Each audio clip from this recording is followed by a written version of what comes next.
Welcome to Future Bank Today, a community dedicated to driving innovation in our financial institutions. This is your host, Jim Kittredge, and today's episode is on blockchain, the technology that powers Bitcoin. So what is blockchain? Well, at its essence, blockchain allows people who don't trust each other to be able to transact with 100% confidence. And yes, it has the potential to change everything. Much like the internet provided an open platform that anyone can use for communications, thanks to the framework of TCP/IP, the blockchain will provide similar open standards to transfer anything of value for a public distributed ledger. To better understand it, let's do a quick overview of the three basic building blocks of any transaction network where a trusted third party is needed. 1. You need a common currency or value. This could be dollars, euros, bitcoins, heck, it could even be Beanie Babies. 2. You need a trusted ledger to record those transactions. You could think of a checking account or a credit card account or a custodial account or even a title company. And 3, you need a common settlement process that has a high degree of credibility. You could think there of ACH or Visa MasterCard or wires, a notary public, or even a government office such as the Department of Motor Vehicles. In today's world, any time where we need to rely on a trusted third party in order to execute a transaction, the results are often less than, how shall we say this, optimal. Let us look at a simple example. Let's say John wants to buy a painting in Mary's store for $500. John pulls out his debit card and swipes it in Mary's machine. Transaction is done. It seems pretty simple, but is it? Because John and Mary don't know each other, they definitely need a trusted third party to validate the availability of John's funds and to move the money to Mary's account. On average, this takes a minimum of 5 different companies to execute. There's the issuing bank representing John, there's the acquiring bank representing the merchant, there's merchant service providers, there are card processors in the background, and then of course there's Visa or MasterCard connecting them all together. Wow, that's a lot of companies involved in this. And that's on average the minimum. Today's world is expensive, inefficient, and takes way too long to settle funds. And maybe most importantly, there are multiple points for both fraud and theft. So what about blockchain?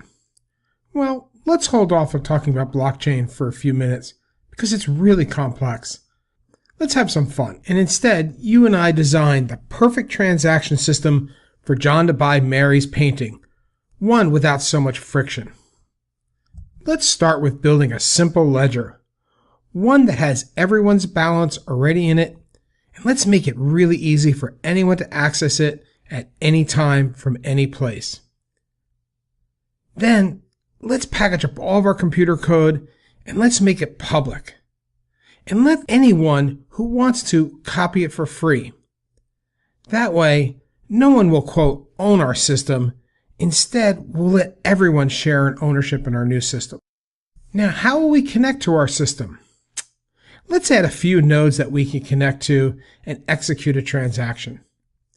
That doesn't seem like enough nodes. Let's add more. No, let's add even more. In fact, let's add them everywhere in the world. Adding nodes will be easy because we've given away all the computer code free for anyone to download.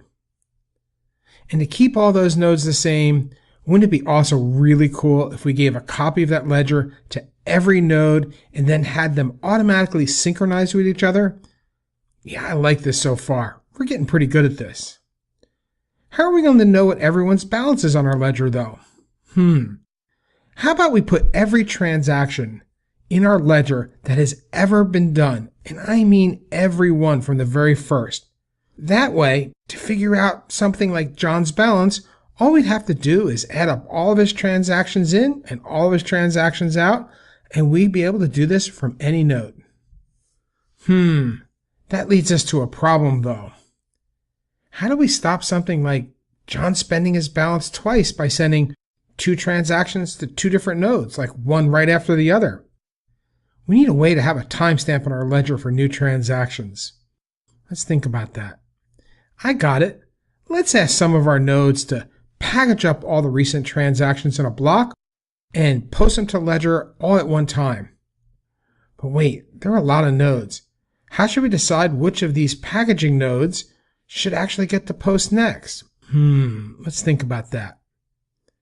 I got it. Let's have all the packaging nodes on the system solve a math puzzle. Something like guessing tomorrow's Powerball lottery. We could have them keep guessing it until they get it right. And in fact, the first one who gets it right gets to post the recent transactions onto the public ledger. Everybody else will be out of luck. Now, these packaging nodes are going to need a lot of computer power to dig for the right answer.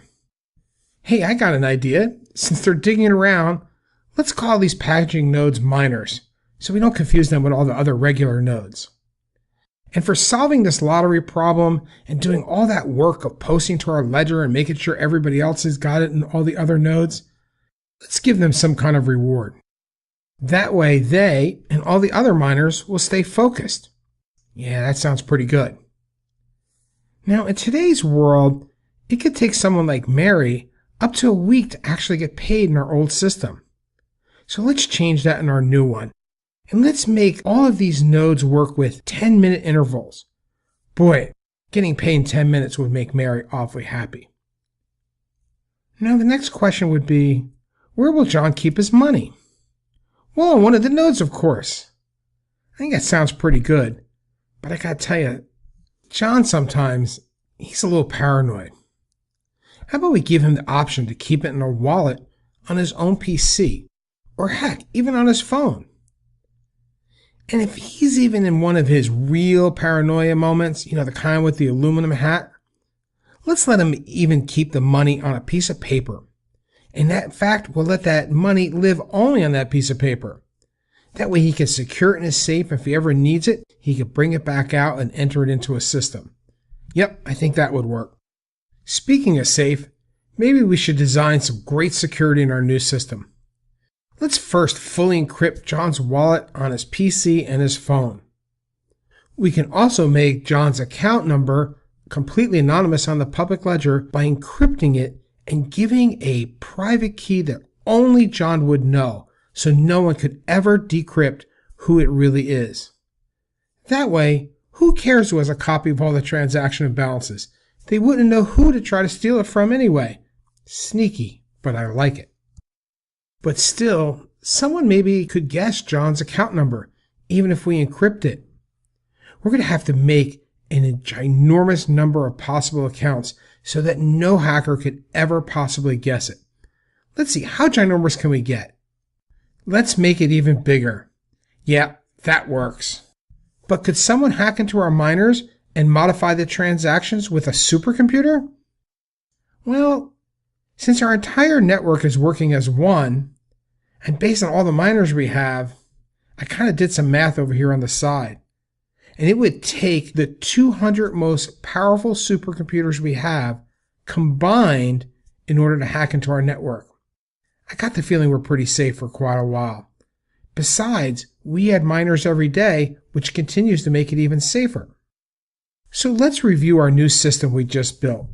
1, it provides for secure transactions because of encryption and anonymity that allows for a public ledger that anyone can see. It's completely open source, therefore not in the control of any one party, which means there's no middlemen, and it's completely resilient because it's really just a peer-to-peer network with thousands of nodes and no central location. I think we did a great job, everyone.